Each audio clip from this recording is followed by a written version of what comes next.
All right, kia ora. So here's the first part of the 5-part webinar series on test anxiety and memory. The first thing I want to talk about is how the exam process actually works when it comes to the marking schedule. The reason why I often like to talk about this is because teachers and students often don't know the process and think it's very fixed and cut and dry, and it's not. It's actually quite fluid. So I have had one experience being an exam marker. I did it the year before I became the HOD of HOD of chemistry at Selwyn College. And I did it because I wanted to, like I said, understand the process so I could better teach my students their external material. The thing that, like I said before, is that it's not actually a very cut and dry process. There is some fluidity to it because they are trying to balance between the exam difficulty and also the marking schedule.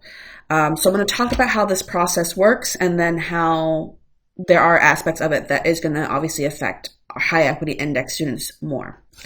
So the first thing to keep in mind is that we have New Zealand as a country. And when I was doing my exam marking, they were breaking us up into sections.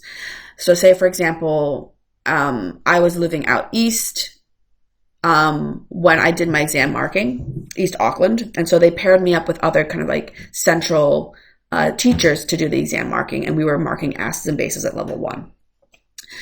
So the reason why they do that is because they want to be able to allow the teachers to meet up and to have conversations about the marking schedule and about looking at what the students have written. Yes, obviously the exam has gone out and the students don't see that until the exam day, but the marking schedule is being designed and being adapted based on what students have written. So it's an important thing to keep in mind when we're talking about exams is that the marking schedules are not set in stone and in fact are influenced by what the students have wrote. I'll keep going with that train of thought. Actually, no, I'll jump down here. So something you guys need to keep in mind, and that was a big hoo-ha from last year, is that the level 2 bio exam on genetic variation was really challenging. And in fact, they asked a question that was not part of the course yet. It's part of the course this year. And so that was then seen as a very difficult exam. We know that it hit the media and there was lots of complaints, etc., etc. I told the student that I was tutoring that year not to stress too much about it. Same thing with my students, even though I don't teach bio, I teach them for chem. I said, don't worry too much about what happened with bio, because what they're going to do is they are going to change the marking schedule to be reflective on what you guys have answered. And the feedback that I have heard from students after the fact and after they got their grades back was actually they did better than they expected, which again isn't a surprise because they have adjusted the marking schedule accordingly to make up for that mistake. Unfortunately for us at a high equity index school, the mistakes that they make in the exam question design really hurt our kids because they have a lot more exam anxiety and they'll just shut down if they don't know how to even begin. So that's something that I think we need to really be advocating more as high equity index schools, is making sure the exams are fair for our kids and not adding extra layers of difficulty. I went to a hui with the Auckland Science Teachers Association to give feedback on the exams. And one of the things that we had a problem with was the level 3 thermo exam last year changed a lot of the achieve level questions, which our kids really depend on for their points. So that's something that I think we need to be mindful of as high equity index school teachers, is that we need to get our kids familiar with different ways that question is asked to help with their anxiety. Anyway, this is what the process looked like when I did it. I'm very mindful it's probably changed a bit because now we can do more online. So I don't know if they're still dividing us up like this in regions and if we're still meeting in person. I do, like I said, suggest all teachers do it at least once in their career so they can understand the process. I am personally going to do it again, but I am waiting until we have more of the new NCA standards so I can see how the new versions of these exams are being marked. And currently that's only level 1 that's doing that. So, but granted, this year I'm on mat leave, so I might do it because I could use the extra money. And also might as well take advantage of the fact that I'm not working full time to pick up some of these extra responsibilities. If I was working full time at a high equity index school, I probably wouldn't be doing any exam marking because it is very mentally taxing, which again is going to influence then who's marking it and who's at the table to try to give that feedback.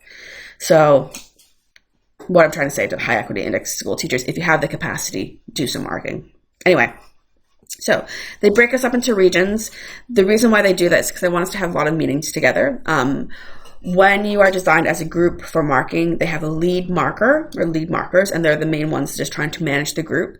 They start off before the lower level markers. So I was a lower level marker because what they're trying to do is they want to test the marking schedule they have against what the students have written.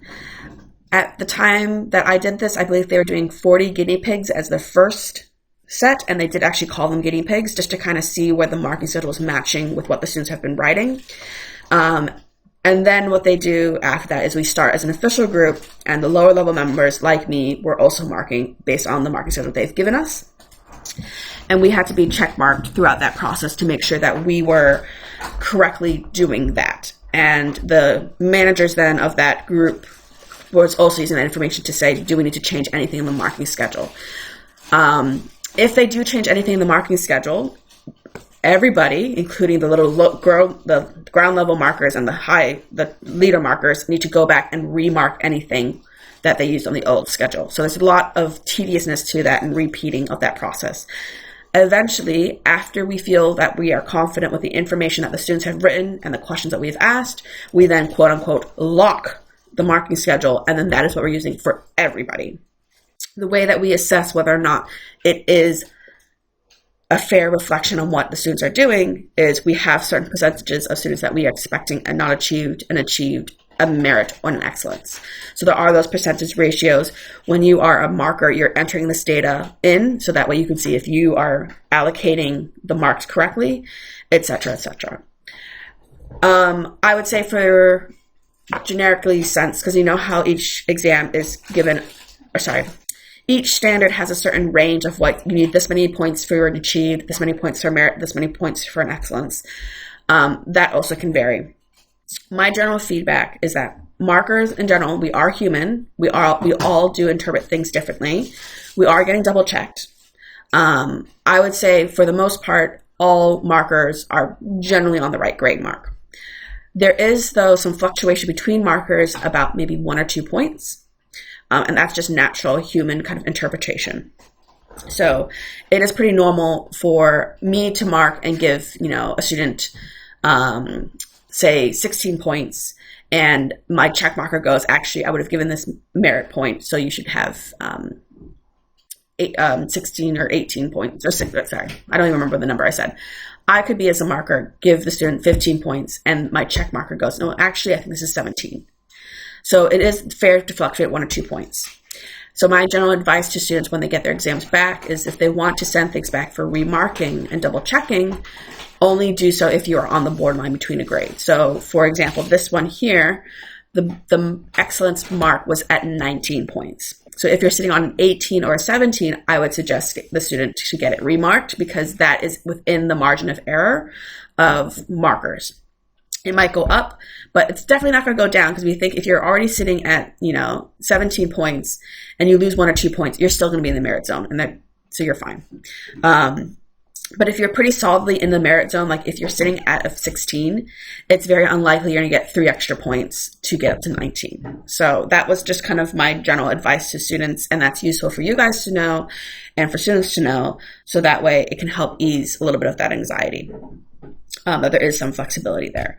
But going back to my point, the exam being difficult is a really big factor for our students at high equity index schools because they often will shut down and get into a panic state and they won't be able to access their memory. So the other videos that I'm making in these series will help kind of address that issue. But that is constantly a concern about mine, is that I've noticed that over the years, the exams have gotten more and more difficult. And they've been kind of designed of, this will be a nice little challenge for my student who is at a high decile school or a private school. And they're not factoring in our kids at low equity or high equity index schools that really just need straightforward questions. So That's my kind of first little blurb. That's part one, looking at the exam marking section.